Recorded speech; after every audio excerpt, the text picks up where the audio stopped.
Hi, everyone. This is Raquel. Hi, and this is Jennifer. Welcome to Madness Cafe. This is a feminist podcast where we talk about women's issues, politics, and health and wellness. And where those issues intersect. Hey, everybody. Welcome back to Madness Cafe. Today, Jennifer and I are joined by Terri Kozlowski. She is a Native American who is a certified life coach, blogger, the author of Raven Transcending Fear. Right there, Jennifer's pointing to it for those of you who are watching. And she's the founder of Soul Solutions. She specializes in empowering women by teaching them to set personal boundaries, reframe the stories they tell themselves, overcome their fears, and push past their limiting beliefs. Her book, part memoir and part self-help guide, is a raw and personal story of diving deep into childhood trauma, dealing with the terror before ultimately getting comfortable with fear and transcending it. On her successful podcast and YouTube channel, Soul Solutions, she delves into the soul and offers bite-sized takeaways for controlling our egos and emotions. Terri holds a BS in social science, has written for NewsBreak, TealFeed, and Medium, appeared on over 80 podcasts, and has spoken to groups from 500 to 600. She has helped people with her hard-earned wisdom. Terri lives in Woodstock, Georgia with her husband and her pampered chihuahua, Lelu. Terri, that was a huge mouthful. You're great. We both read your book and can't wait to start talking about it. So thank you very much for being with us today.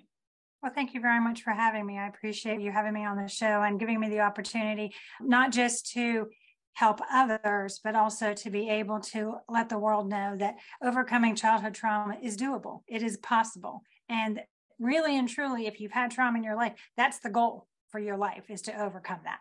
Before the show started, you mentioned that someone asked you in your 20s to tell your story, and you said, hell no. Hell no. Hell no. Hell no. But we have your book. Your story is out. How did that come to pass? Well, I used to say that my story is a sad story, but now I've decided that my story isn't a sad story. My story is the story of life. I am one of those people that believe that we all come here to Earth School knowing that we are to love and be loved. And that is our ultimate goal, is to make loving connections with one another in the world. However, we come into our first unknown, which is that family unit. Some of us have fabulous families and some of us don't. And I had a mother that should not have been a mother. She had her own issues and her own trauma. And I explained that a little bit in the book. And I understand why my mother was the way she was, but that did not give her the right to harm two innocent children. And that's exactly what she did. My parents divorced when I was 8 years old, and my dad got custody, which was unheard of in the 70s in the state of Maryland. He was the first man in the state of Maryland to get custody of two small girls.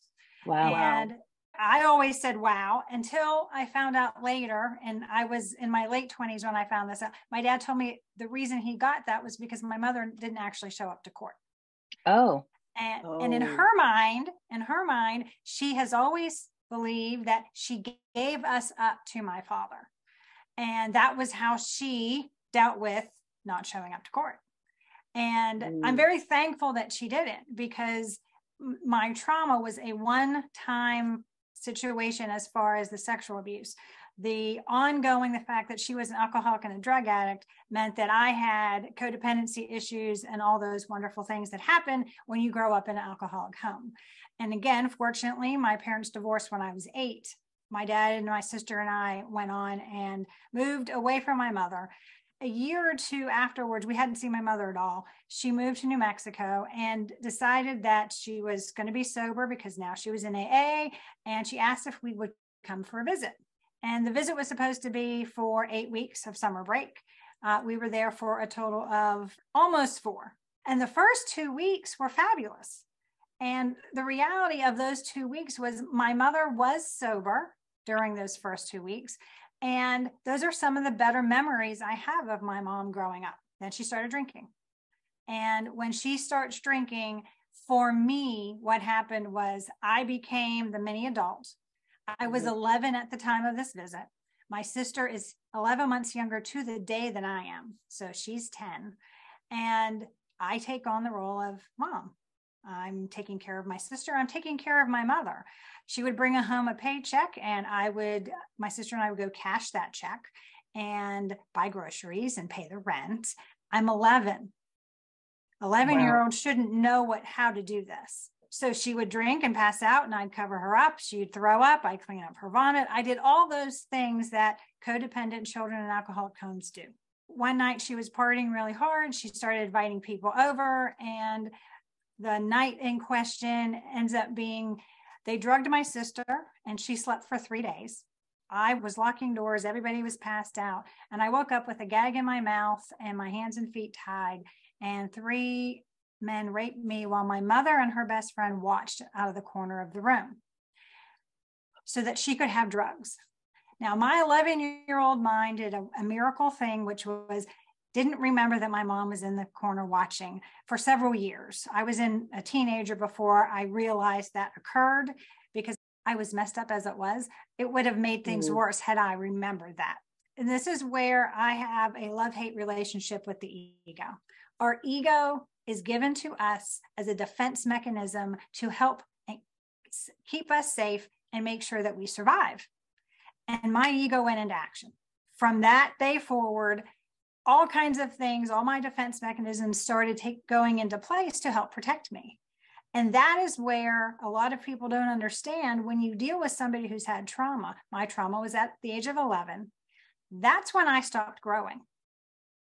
I was an 11-year-old when I was 18. I was an 11-year-old when I was 22. I was an 11-year-old because that is when I emotionally quit maturing. Now, let me say this. I was a very mature 11-year-old because I was paying bills and doing grocery shopping and meal planning and taking care of a child. So all of that, when you look back on it, it's sad, but it is sadly the case for a lot of females in the country. And the statistic, a lot of child sexual abuse that was occurring in girls in the 90s, the statistic was 3 out of 10 were sexually assaulted by the time they were 18. Now, I believe that number was far higher because nobody was reporting it. And now the number is 3 out of 5 children are sexually assaulted before they're 18 years old. Now, again, I don't think that statistic is exaggerated anymore. I think it's just being reported more. So I come off the plane and I tell my dad I need counseling. And, my dad's looking at me like, okay. I came off the airplane on a Saturday. Monday morning, I was in counseling, and I stayed in counseling until I was 18. So my dad didn't quite know what to do with me, but if I asked for help, he gave it to me. That comes from being a very aware child. And we all, as children, are extremely aware until we get shut down for some reason. We're all very creative until we get shut down for some reason. We are sponges of light, and we're taking in as much information as we can until something causes us to shut down. And I shut down at the age of 11. When I was 18, I was in college, and I was one of those people that told others, hey, I have some trauma in my life, so there's certain things you shouldn't do. Like, don't come up behind me and tap me on the shoulder, because it's very likely I'm coming around to swinging and I don't want to harm you. Don't startle me because I don't want to harm you. So I was very vocal because I knew what my triggers were. Again, being very aware of what happened, even though I didn't really know what happened. I didn't know what sex was when I was 11. So it was several years later before I realized, oh my goodness, not only did all of this happen in my head, but all of this should never have happened. And this is what sex is and all of. So I had a very strange teenage formative years that I was dealing with stuff. Counseling didn't know what to do with me. I went from a counselor to a therapist to a psychologist to the psychiatrist who wanted to drug me. Thankfully, my dad chose not to drug me because they didn't know what to do with me. This is in the early 80s. That wasn't talked about the way it is now. Now you take a child in and they even hint at the idea that there was sexual abuse of any kind. There's dolls, there's all kinds of different ways to communicate to the child about bad touches that didn't happen when I was in the early 80s having to deal with this. And to show you how much I truly believed I was the only person on the planet this had happened to, until Oprah Winfrey came out on her show in the late 80s saying that she was sexually assaulted as a teenager. I was the first person on the planet that I thought, oh my gosh, I'm not alone. That is one of those things that society, the hushing and the being quiet, keeping that secret, is really about the abuser, not the person that has suffered the trauma. Because when you suffer trauma, keeping that secret is more harmful than anything else that you can do. Because that secret becomes shame. That secret becomes blame. That secret becomes all those things negatively against me. I'm not worthy. I'm no good. I'm broken. All those things that we then internalize. Sadly, our ego, who's trying to protect us, really takes in that story and those lies that we started telling ourselves because the ego wants to protect us. So I'm 18, I'm in college, and I'm vocal, and I have a male friend tell me that I get something out of being a victim. I got really angry. Yeah, there's that face, Raquel. I got really angry. And I was like, wait a second. This guy and I were really good friends. He's saying something that I need to maybe listen to. Again, that's the awareness coming out. And what I realized was, yeah, I was. When you tell somebody I've had sexual trauma, especially in the 80s and 90s, what happens? People don't know what to say to you. So they leave you alone, which is ultimately the goal that my ego wanted, was to be left alone. So I was getting something out of being the victim. So when I realized that, I decided that I can't be the victim anymore. I have to become a survivor. And to become a survivor, there's two things I need to do. One, I need to take responsibility for the here and now. I can no longer blame my mother and the 3 men that raped me for what's happening in my life today.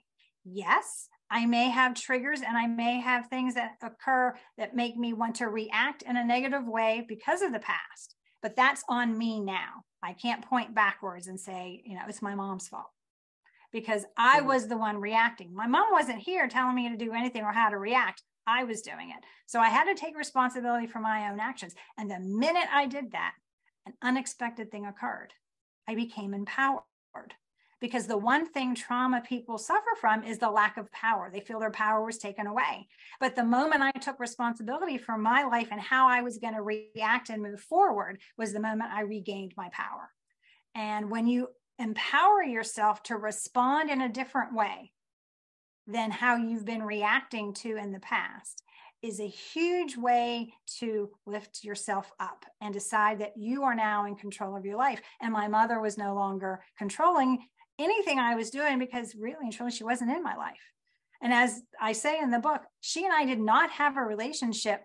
I think I saw her 3 times between the time of the trauma and she died. 3 times. So it's not like I had a relationship with her. And I'm thankful for several aspects of that. I was one of those people that had a one-time trauma versus having somebody that I wasn't consistently abused. And that kind of trauma is very, very different, because that's really all you know, and you have nothing to compare it to.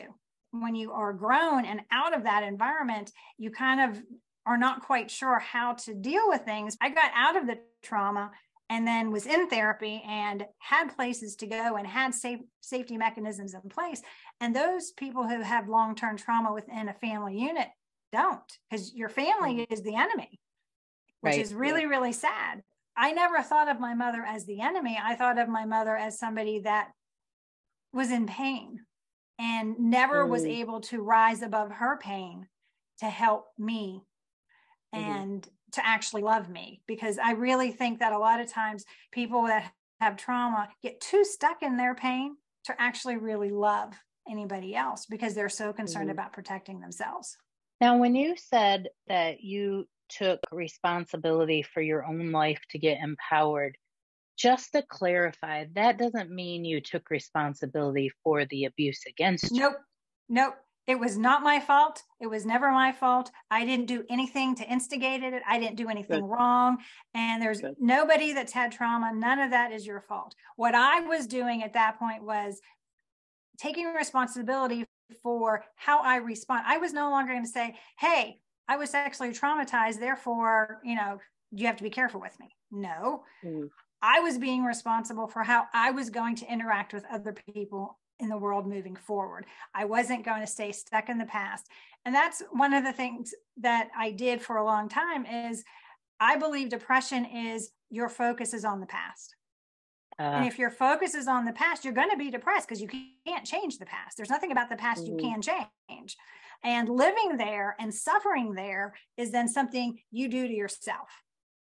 And that's what I meant by take responsibility. I was causing my own suffering because I was focused on what had happened.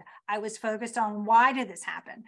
And sadly, I was in my 40s before I actually changed the question. And interestingly enough, I was given the correct question by my father when I told him what happened. So I get back from the New Mexico and I don't tell anybody anything for about 6 months. I finally sit down with my dad and tell him what happened. He's sitting, he's listening, and he's very stoic because I think he's trying to be strong because, I'm 11. You want to be strong for your little girl. Yeah. And so he was being very stoic. He's asking questions. What do I want to do? And I knew enough of that to know that I wasn't going to prosecute because I knew enough. Again, I'm 11. So I came home and I researched, trying to prosecute something like that is very difficult. And so I knew I didn't want to do that. And all I said was, I don't want to prosecute anybody. I don't even know the names of the 3 men who raped me. I have a vague image in my head of each of those men, but I don't have a name for any of them. So that being the case, I didn't understand his question. And then he finally turned to me and said, honey, now what do you want to do? I'm 11. I didn't hear that the way I should have, because in my 40s, instead of asking the why me question, I changed it to now what? Now what am I going to do? And my dad gave me that at 11 and I didn't realize it. And the reason I came full circle around that is because my mother passed away in 2012. I had waited all my life for reconciliation because I'm a firm believer that we can reconcile with one another. I'm also a very optimistic person. You wouldn't think that, but I am. I'm a very optimistic person. And I believe in love and I believe in hope. And I believe that everybody can overcome and everybody can heal and everybody can be and should be forgiven. And I forgave my mother a long time ago. So when she passed, I was sad, but I wasn't sad because she passed, because I hadn't spoken to her. I didn't even know where she was for the previous 6 years. So I wasn't sad because she died. I was sad because I wasn't going to get my reconciliation. I wasn't going to get the question that I wanted answered, which was why. Now, I also know that even if I had the opportunity to ask her why, anything she would have told me would not have been okay. There was nothing she could have said that would have justified what happened. That being said, I've spent over 30 years of my life suffering with the why me question, when instead I could have been asking, now what? Now that this happened, now what am I going to do? Well, I'm going to get therapy. I'm going to go ahead and take responsibility for how I respond to people. And I'm going to work on healing myself. I'm going to forgive. I'm going to go through this process of this healing journey. And when you realize that you have the power to do that, and you quit asking the why me question, and you ask the why me question about anything. Why me? Why was I in this car accident? Whatever happens in life, why me? Well, why you is because that is part of your journey here in our school. That's the lesson. You're supposed to learn a lesson from it.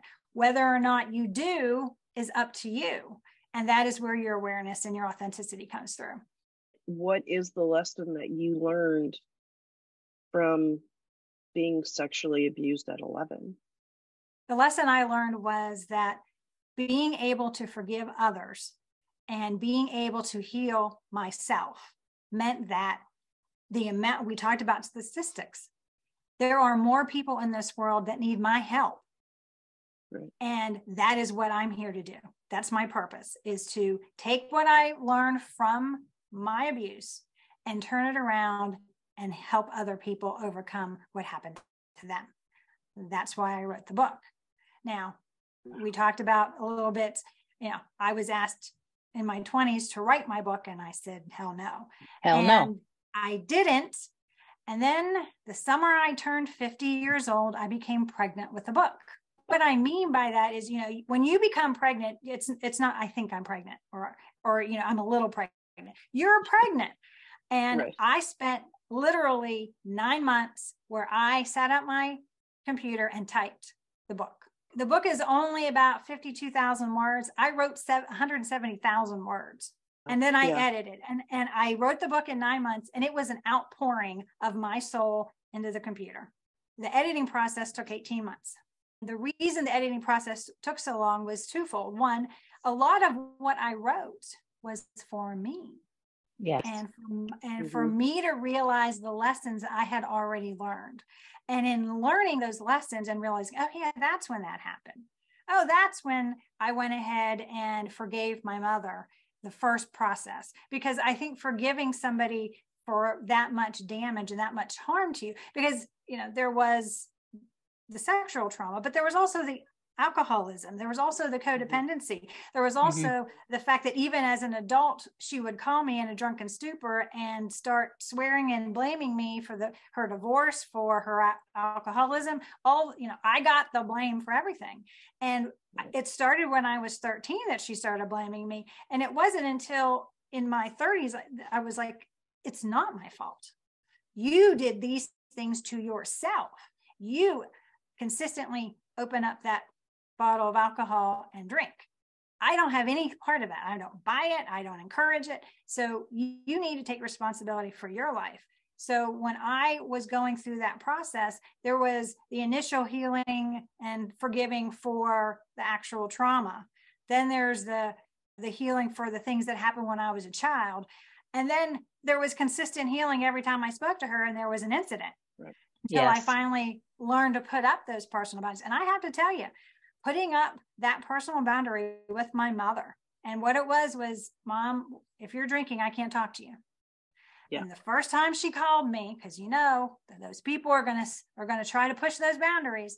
The first time she called me, and I said, Mom, I can't talk to you. You're drunk. And I hung up the phone. This is when the phone was still plugged into the walls. I unplugged the phone from the wall and slid down the wall in tears because I grew up in the church. So honor thy mother and thy father. How was I honoring my mother? By hanging up the phone. You were honoring yourself. Honoring yourself. I spent long time in the church. And it wasn't until I left the church that I was told, honoring your mother and thy father does not mean that they're allowed to harm you. Yes, exactly. And I thought, why didn't somebody in the church tell me that? Because I heard over and over again, as an adult, honor thy mother and thy father. And I couldn't reconcile how to put personal boundaries in place with honoring them. But if they weren't honoring me by respecting my personal boundaries and not harming me, then I needed to do what I needed to do to protect myself. Those personal boundaries are really hard. The first once or twice or 3 times, or 10 times, or 10 years in. Yeah. I want to read your dedication of the book, because what you were talking about right before the personal boundaries, I think the forgiveness, all of it, I think it really ties in. So if you don't mind, sure. Your dedication. I dedicated this book to all those like myself who suffered childhood traumas that are inconceivable for our immature minds to comprehend. I hope the retelling of my story gives you the courage to embark on your own healing journey, one that transcends the fear and returns you to your authentic self, back to the realization that you're worthy and have limitless potential. That was beautiful. I think it summarizes exactly what you were saying, what the lesson is. Raquel asked you what was the lesson, and you said my lesson is to help others. And really and truly, that is what, whether you came and had trauma, whether you came and learn whatever it is you learned, you're supposed to pass on to others. And whatever you're passionate about is what you're supposed to share with others. I have always been passionate about helping. I just wasn't focused on the trauma because I hadn't healed from it. Yes. And when you're in the healing process, it's always interesting how the universe plucks you. I was literally, every time I was stunted in my growth, I was plucked out of that air and completely put someplace where I had no other connections. I had to make all new connections again. Over and over and over again in my life, I got very comfortable in a church and I got plucked out and there was no church around. Then I got really comfortable with those group of people and I got plucked out and there was nobody around. And I got really comfortable with those people and I got plucked out again. And each time I went through a major growth spurt, because one of the things that those of us with trauma, we don't make real, honest, authentic connections with people. We make surface connections. We make connections because we have commonality. We were raising kids. I was in a biker gang for a while. So, I had things with the biker gang.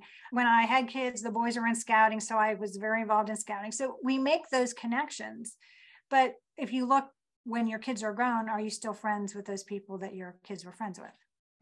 With those parents? And that's one of the things that I used to envy women who had longtime friends. And then I realized, I know why I don't have them. Because if I had them, I would have outgrown them over and over and over again. Because when you are going through a healing journey, you need different types of people along your path to enable you to move to the next level and to heal. And when I was in the forgiving process, I wasn't surrounded by people who were very forgiving. So the universe plucked me out and put me in a place where I had nobody. So I had to learn to forgive. And then I started finding those people, those like-minded people who talked about forgiveness and who talked about not just forgiving because, somebody didn't do something silly, but really forgive somebody for trauma, really forgive somebody for hurt that is inconceivable, and yet they're able to let it go. And a lot of people have family histories where, they're just angry. They're angry at a parent. They're angry at some family member. And they really don't understand that holding on to that anger is harming them, whether it is physical, because I held on to things a long time and my appendix ruptured because of it, because I was really good at stuffing. Because when you learn to put on the masks and armor to protect yourself, like the ego wants you to, I was always a very, very calm person. All hell can be breaking loose all around me. And I'm that calm person, making sure that we're dealing with things appropriately. Now, I later go all by myself and have my little breakdown. But during the chaos, I keep everything together. And that's one of my roles in my family. When all hell breaks loose, call Terri. She'll take care of it. That's something that went on for a long time. My sister was having issues and I would get a phone call from my dad or my stepmother. Oh my gosh, you need to come home. Your sister is doing this and this and this. We're in our 20s and 30s and I'm getting these phone calls.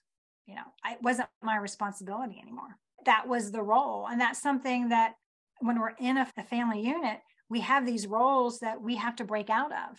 I've finally come to realize that who my dad and my sister think I am, that's not who I am. That's who they think I am. That's not who I authentically am. And that is not who my husband thinks I am. And those people that are currently in my life, if they talk to my sister or my dad, they would not know who they were talking about if they were talking about me. And we have to recognize that our families have a different picture of us based on what they grew up with and what they think you are now. You talked about how you had therapy as a child, in your formative years after the abuse, or at least the sexual part of the abuse, the emotional abuse from your mother kept occurring. Can you talk about what tools you used that got you from, hey, I'm stepping off the plane, Dad, I need therapy, to where you are now, to the realizations that you've had along the way? Can you kind of give people an idea of what were the tools were that really helped you get to the point where you are now, where you can actually, where you've healed somewhat from what's happened and where you can help other people heal? There are three main things.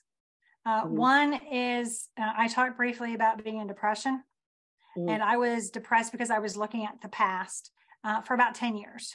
Then I did a complete 180 and focused on the future and became very anxious. I was on anxiety meds for it. One of the things that I realized was if I stayed in the present moment, everything's okay in the here and now. I just need to be present. And we can't change the past, and you can't alter the future, because when you're trying to alter the future, you have to live in the present moment. Living only happens in the now. And if you focus on the here and now, the three of us are having a fabulous conversation. We're helping others in the process. And my poor puppy's running around on the floor because she's now decided that she wants in my lap again. Everything is good. Nothing's trying to harm us. In the present moment, everything really is okay. It's when we start stepping outside of that present moment that we end up, our ego takes over. Our ego wants to look at the past or look at the future. Guess what? The ego cannot live in the present moment. It just can't. You're too busy being fully present and being authentically you to have the ego interfere in that process. Overcoming the ego, that's how you do it. Live in the present moment. The second thing I did was reframe the stories I told myself. So the first reframe I did was, I'm no longer a victim, I'm now a survivor. Recently, Beautiful. I changed from I have a sad story to I have a real life story of overcoming, which is very different than I have a sad story to tell you. And so learning to reframe, and really and truly, I was doing that without having any knowledge that it was actually a psychological tool that is incorporated. Because when I was in therapy and they didn't know what to do with me, I never talked about the sexual abuse in the 5 years I was in therapy, ever. Wow. What therapy did was show me that people want to know that I'm okay. So I became okay. Got it. And guess what? That's one of the masks I put on. Yeah. I'm the I'm okay mask. And we all wear it at some point, that we're okay, even when we're not. And it's better to say, I'm not okay. Give me some time. I will be, but I'm not okay right now, than to put on a, I'm okay.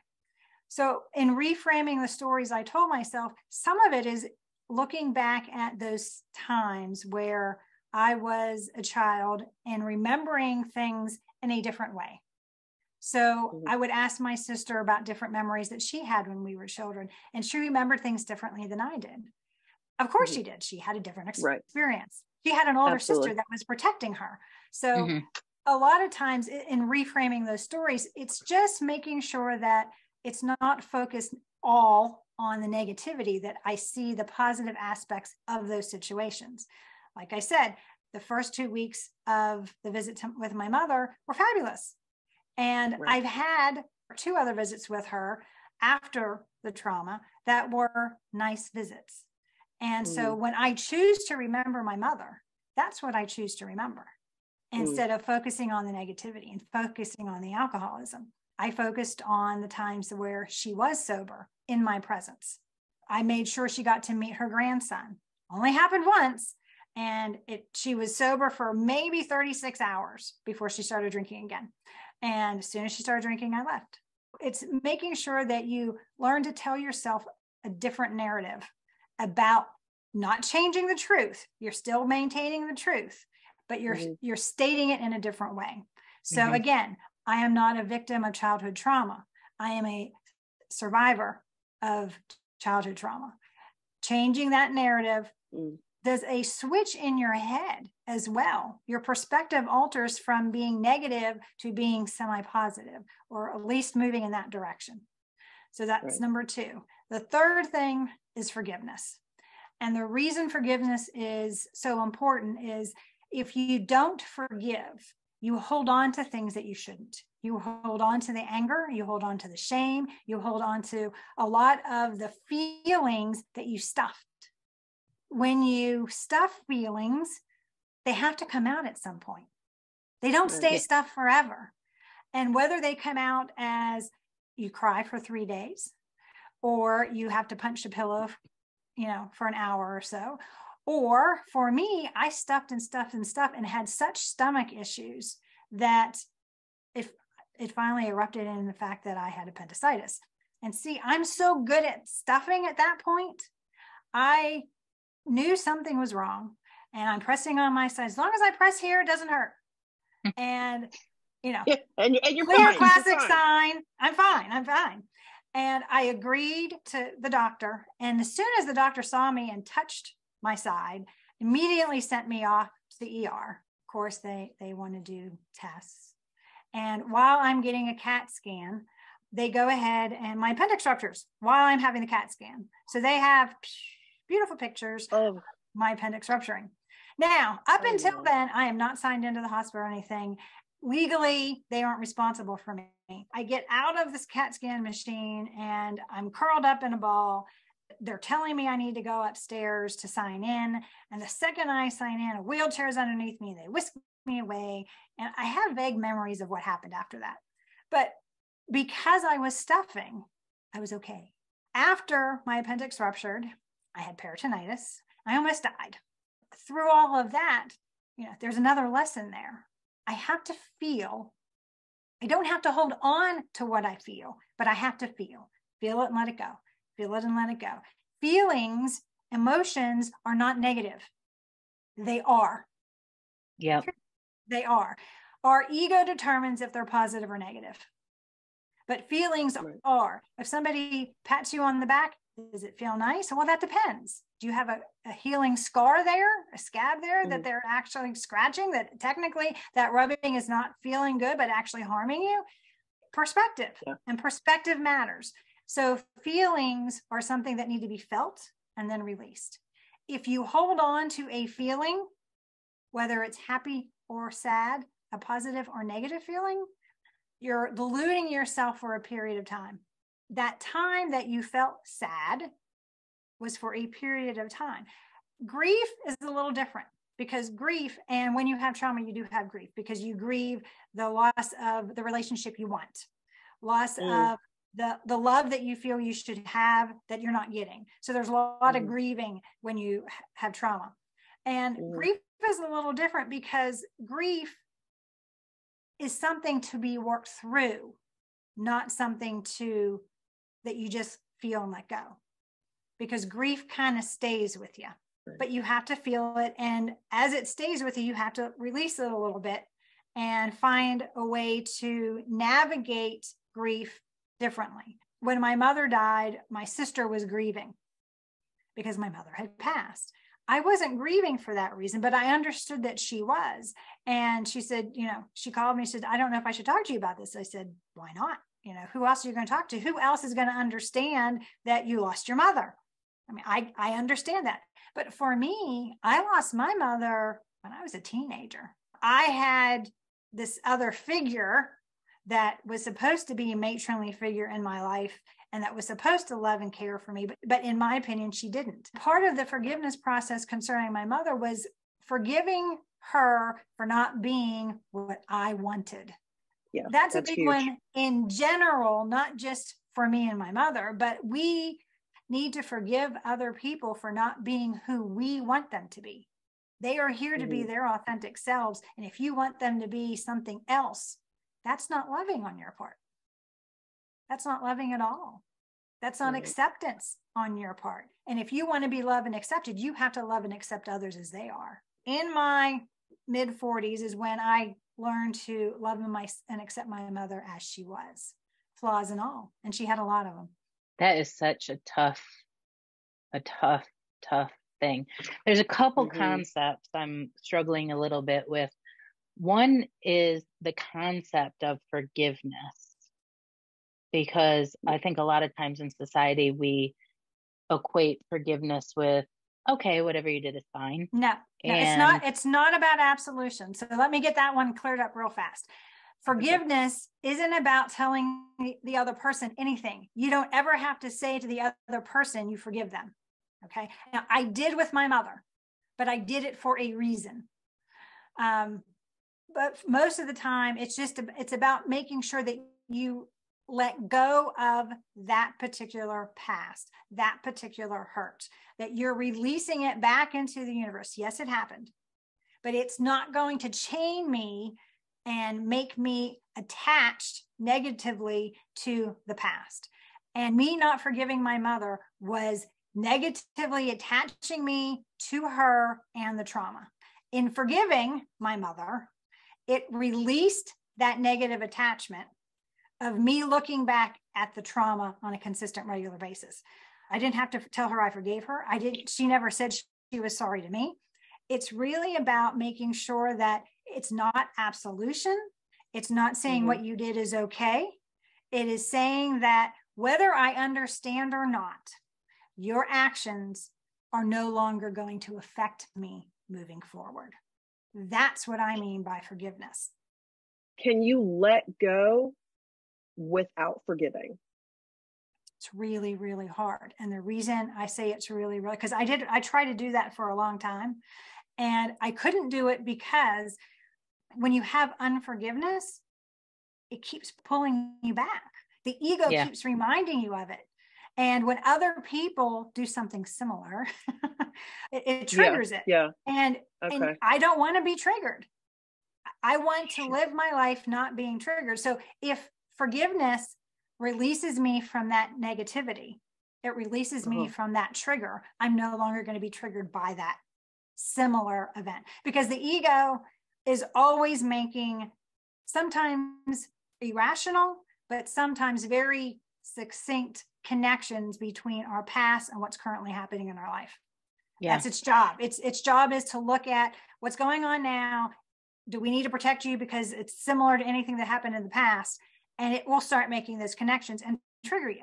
I still think this forgiveness idea is a very tricky idea, because I've tried to work it in my own life, but I've also seen people, it's almost like they bypass feeling the emotions and say that they are in acceptance, but really are just stuffing.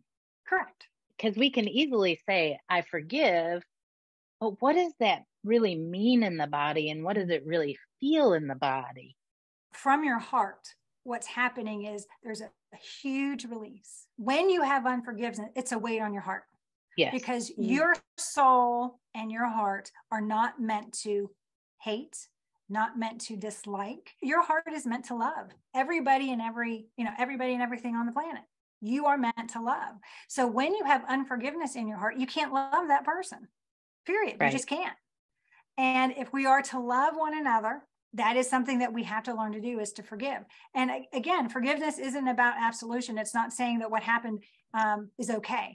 It's really about saying, I am more important to me than what you did to me. Is it a process? Because, okay, I'll just talk about my situation real quick. I also had a sexual assault. It was a relative. And then I had my own trauma with my mother, which is very different. I feel the lightness and forgiveness towards my mother because I've worked with her and cared for her for 3 years. And there has been a process of understanding her and her life and her trauma.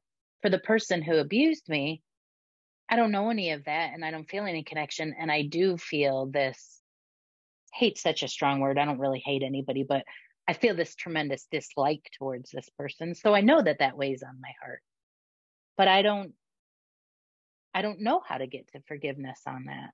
Are there steps? Is it a process? I think it's different for everybody. And for me, because I kept having interaction with my mother, there was a process of the forgiveness. However, the 3 men who abused me was a one-time thing. And yet I forgave them. And it was actually easier to forgive them than to forgive my mother. Because my mother is supposed to, because you don't have the emotional connection to correct them. Exactly. I don't have the emotional connection to them. So to be able to forgive those 3 men. Now, let me say this. I had triggers for a long time about those 3 men. So those 3 men were Hispanic men. And I lived in rural Pennsylvania, so there wasn't a lot of Hispanic men. When I got into college and I started working, I started getting surrounded by Hispanic men, and I was triggered. I ended up having to figure out how to work with these men because they were my bosses. But there was then that power thing. Oh my gosh, they have power over me. And that fear kicked in. But it really came down to understanding that why was I associating the entire race of Hispanic men to 3 individuals? Yep. There's a huge lesson there. Correct. And that is something the ego does. Oh, look, there's a Hispanic man walking towards you. Be prepared. Well, no. And I have to tell my ego, thank you. But I've had more positive experiences than negative experiences with Hispanic men. And the fear then completely dissipates.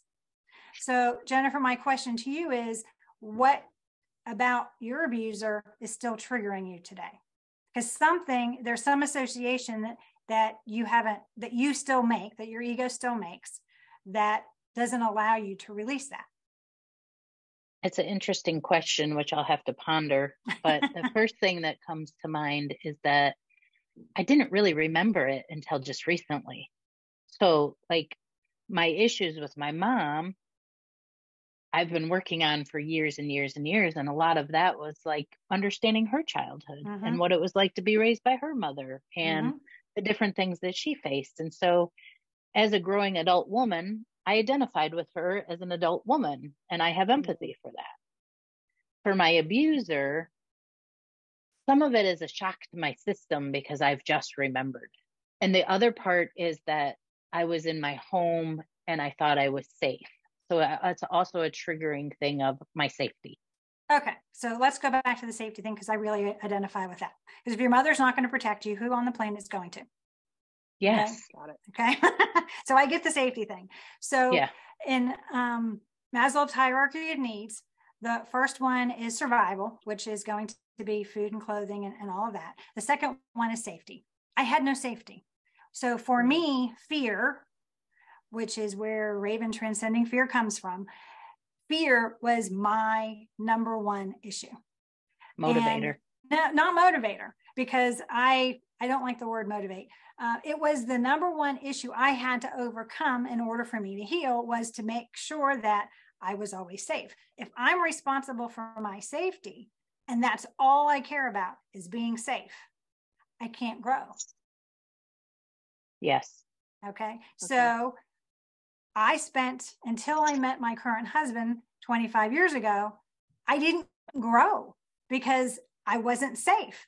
You have the meeting your physical needs, safety, before you can get to the other ones, which is growth and, self-actualization, all of that going up those needs. So if you don't have safety, you cannot grow. So all of my growth occurred in the past 25 years because I finally felt safe.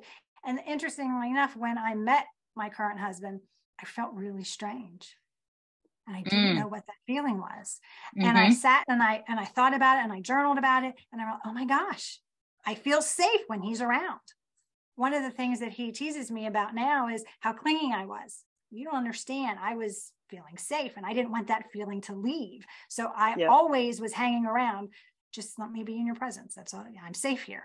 Then learning that I can protect myself and I don't always need that. But inevitably, I always come back to, when there's a lot of stress in my life, I always come back and say, hey, I need to hang out with you for a little while because it makes me feel safe. Understanding that safety is that second level. You've done growth because you didn't realize that you were unsafe until you had this recently. Memory. So you need to grapple with, are you really safe? Even in your own home, are you safe? And really and truly, Jennifer, you are. You're a grown woman. You're not a little girl. You can now, if you feel unsafe, you can leave where you are. You can get help. You can use your voice. So there's all kinds of things that when you're a little girl, you can't do, or you feel you can't do, or if you did try to do, you got reprimanded for it. Actually, that makes total sense. That has helped a lot. Thank you. Well, good. And the other aspect of that safety component is, as you grow and learn, figuring out what in the current state, other than that safety, is triggering you. Is it all dark-haired men? Is it, whatever that could be? And understanding that people who are in pain hurt others. Actually, for me, it's the white American male who thinks he's hotter than shit. Like, seriously, it is. Yeah, I get it. Yep. Yep. It's the privileged white American male who thinks he can take whatever the fuck he wants. That is the trigger for me. Probably why I consider myself a feminist, right? Probably. So does that mean you have issues with authority, like police officers? Who, Jennifer? Okay, now that is a whole wild thing that you would bring that up, because I'm always afraid I'm going to get in trouble. My kids asked me recently, they're like, why are you so afraid of the police? Because I always think I'm going to get in trouble for something. I see. Totally. Yeah, you're stringing it all together for me now. Yep. Well, good. Talk a little bit about, you have mentioned many times, self-actualization. That's another one, like authentically being yourself. I have been striving for that. I definitely strive to hope my children feel that. What does discovering yourself really mean? What does that feel like? It isn't about discovering, it's about remembering who you authentically are. If you remember your children when they were 3, 4, and 5, 6, they were authentic beings of light. Okay. They were exploring. They were excited about learning everything that they wanted to touch and feel and taste and be a part of life. They just wanted to be a part of everything. Yes. That is who you authentically are. So when you don't want to be a part of everything, there's a reason for it. Now, that doesn't mean that I want to be a part of, if I'm not into concerts, then it doesn't mean I want to be a part of every concert. What I'm saying is those things that I am passionate about, those things that I thoroughly enjoy and like, I want to be involved in. I want to live a passionate, authentic life. And to do that, you have to, number one, know what your passions are. You have to know who you authentically are. And it's about rediscovering, remembering who you are. So one of the things that I tell my clients is, I want you to journal about the things you loved when you were a kid and why that's important. Do you know, have you read Gretchen Rubin's book, The Happiness Project? I haven't. I've read part of it, and I used to listen to her podcast. Well, the book is fabulous. And the reason I like the book so much is because she looked at her life and decided that there were certain things that she really loved about her life and other things she didn't. So the things that she wanted more of in her life, she focused on for a month. So for example, I wanted to get back my creativity. I was told by an art teacher I was not a good painter. So I quit painting for 25 years. Then I picked up a paintbrush again. But it started out as simply as, I remembered I loved to color as a child. So I got an adult coloring book and colored pencils, and I would color on a regular basis. And it calmed me. It got me into that present moment. And I started expanding on that and got a planner that every week had a coloring page in it. And then I started going to paint and sip classes. And now I have a full-blown studio in my house where I can go up and paint or craft or do whatever I want on a continuous regular basis, because I enjoy that so much. So the Happiness Project is about adding those things into your life that you want more of. If you want to read more, I joined a book club because I was always reading self-help books because I was always on the healing journey. Got it. The book club got me to start reading things that I wouldn't have normally picked up. And I discovered I love historical fiction. I never knew that about myself. So I read a lot of historical fiction now. It also gets you into like-minded groups like the paint and sip class or the book club who also really enjoy that particular thing that you enjoy. So it gets you into making more authentic relationships based on what you already love.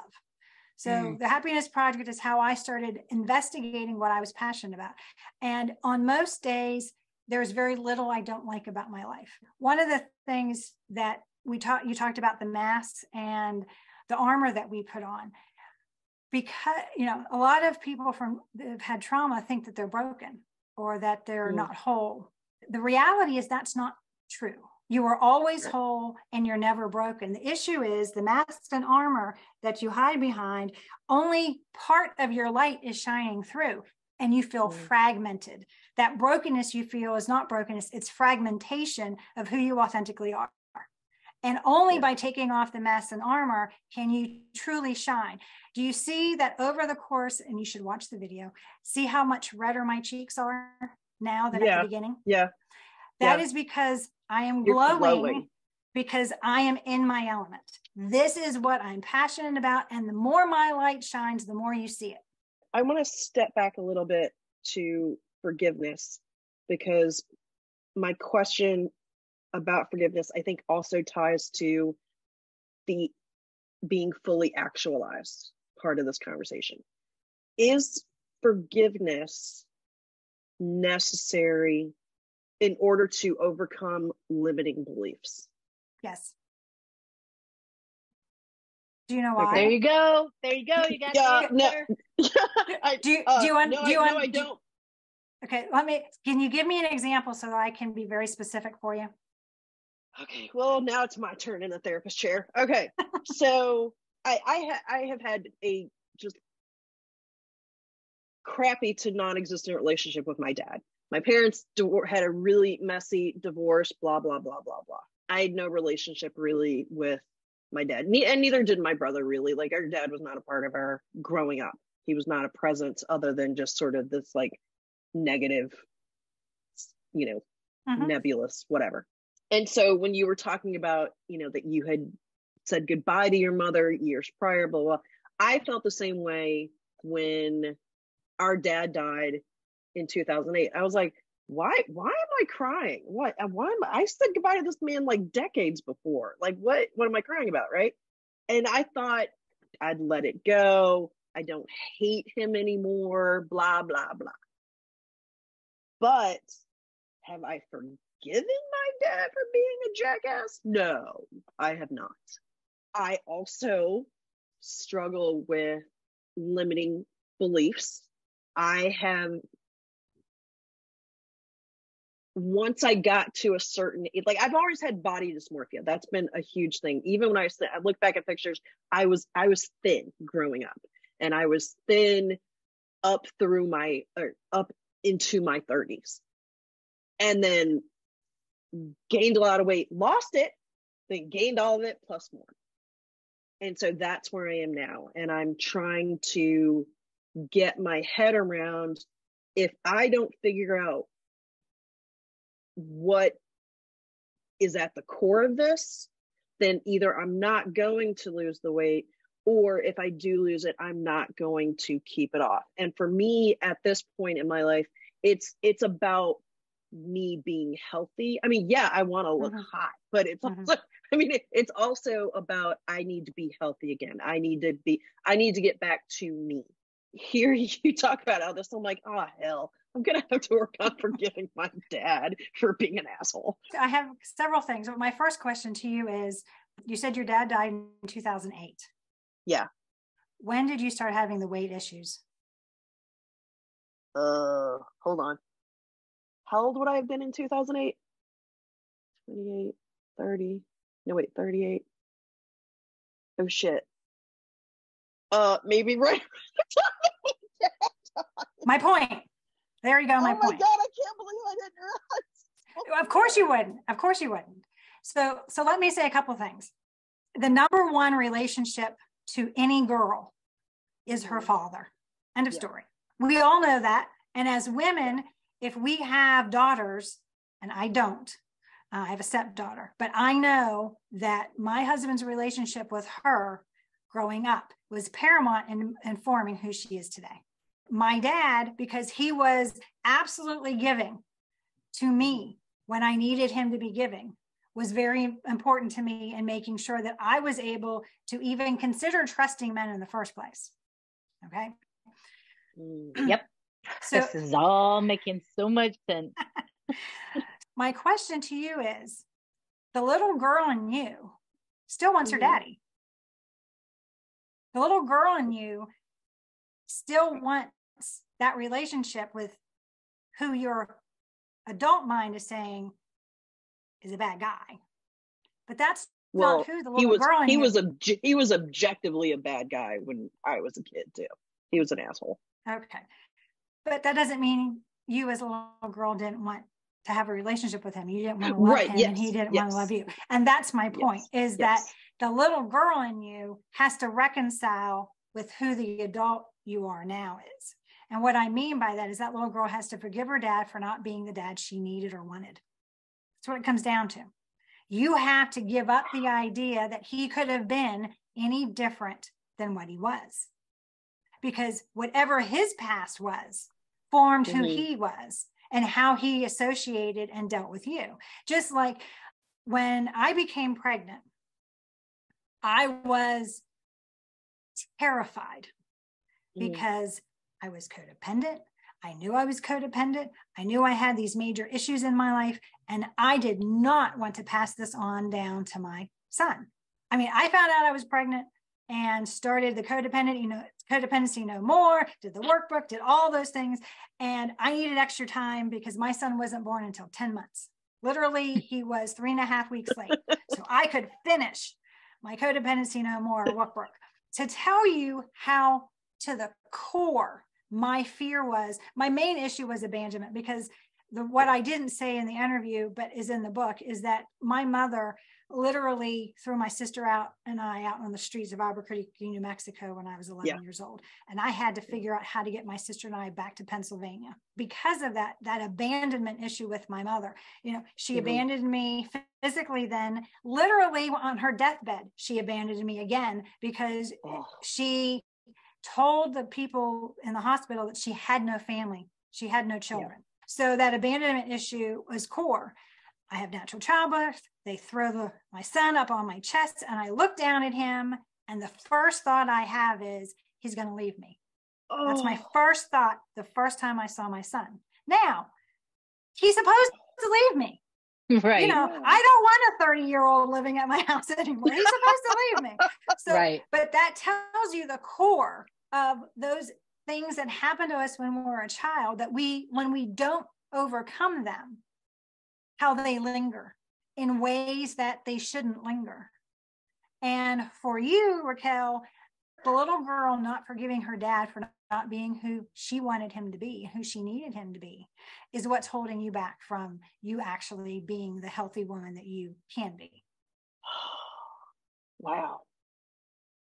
Really and damn, truly, Terri, you're good at this. Well, thank you. Really and truly, our core issues, those things that we have such issues overcoming, all go back to childhood, all go back to being able to forgive others for not being what we needed or wanted, and then for us to accept the people in our lives as they are, flaws and all. I had a shitty mom. I just did. I can't change that. The reality is I can either go back and be in depression about it, or I can heal and help others overcome their own issues. I choose the latter. I choose, we're all supposed to come to Earth School and figure out what our healing journey is, because we're all on one sort of a healing journey or another.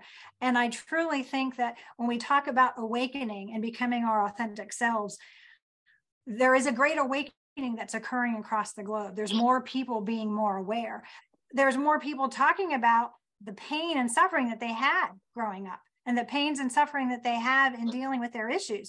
And the reality is they need people who are on the other side of that healing journey in order to help them through that process.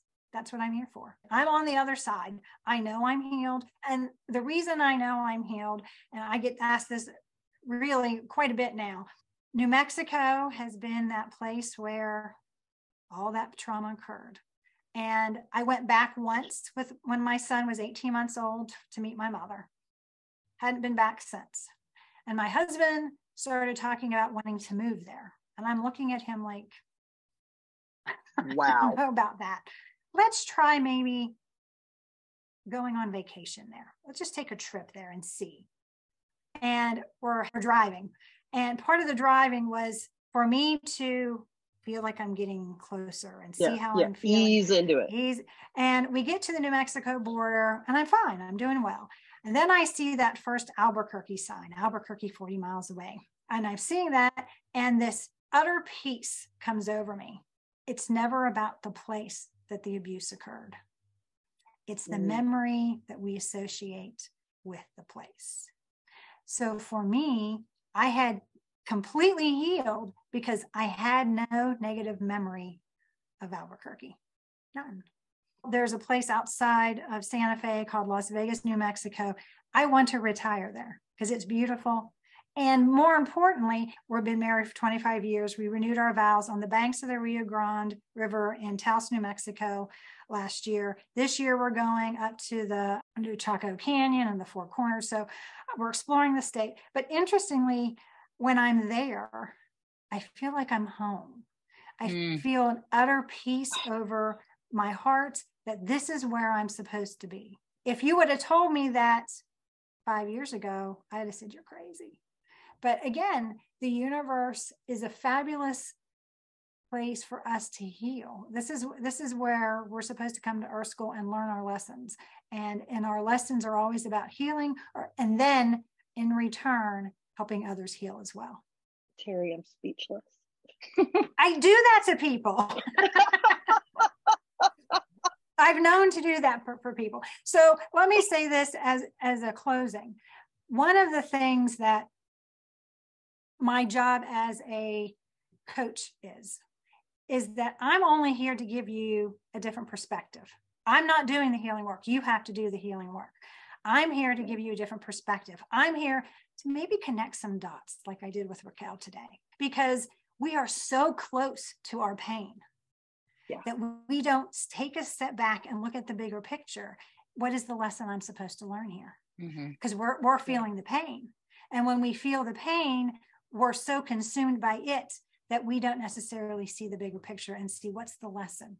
And when you are able to take just a little step back and say, what lesson am I supposed to learn for this? Is there something that I can use here that will help somebody else down the road? I feel that is my passion and my purpose now, is to make those connections, give people that different perspective, because we get so close-minded because we believe the lies of our ego. We believe that we're separated from everybody. We believe that we have no authentic connection. We believe that nobody wants to know who we really are and understand our pain. And that is just so not true. Both of you read my book.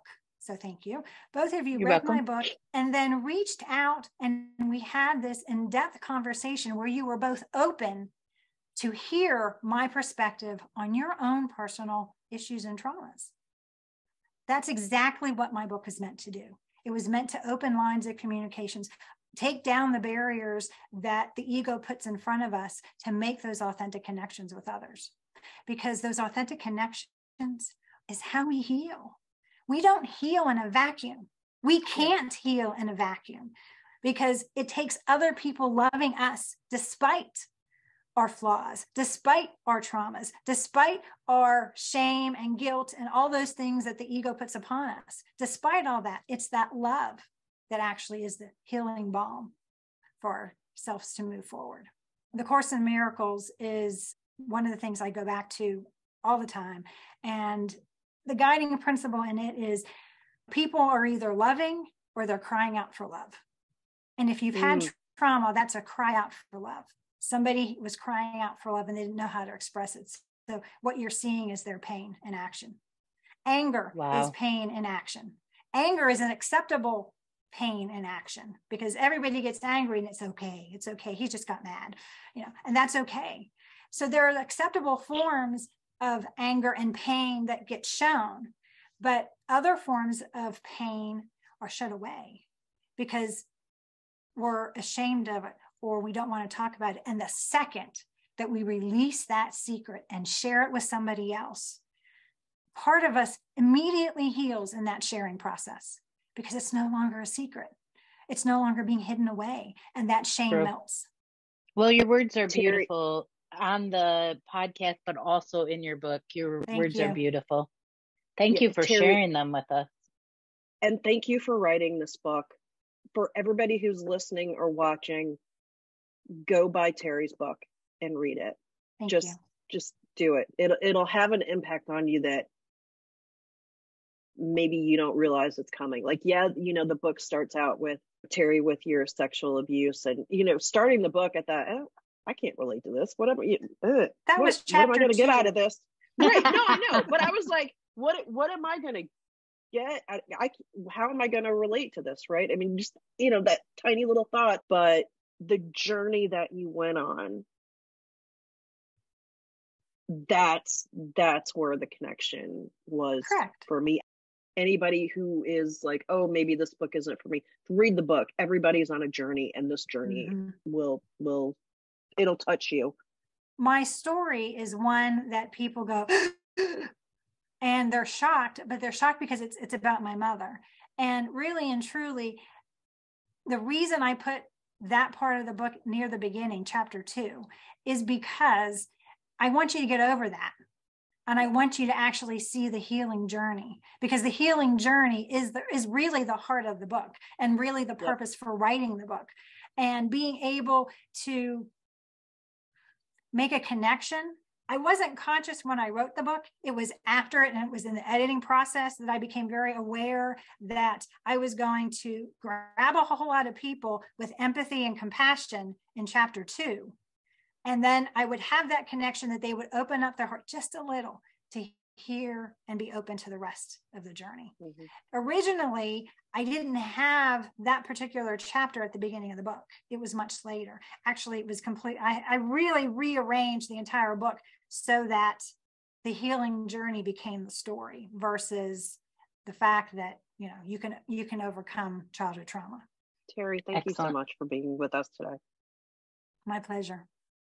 Thank you, Terri. You're welcome. What a great conversation. And look at you, Raquel. I know. Yeah. You opened up today in a way that I've never seen you open up before. Yeah. There's other connections that are being made for me right now that I'm going through, and I'm making these connections.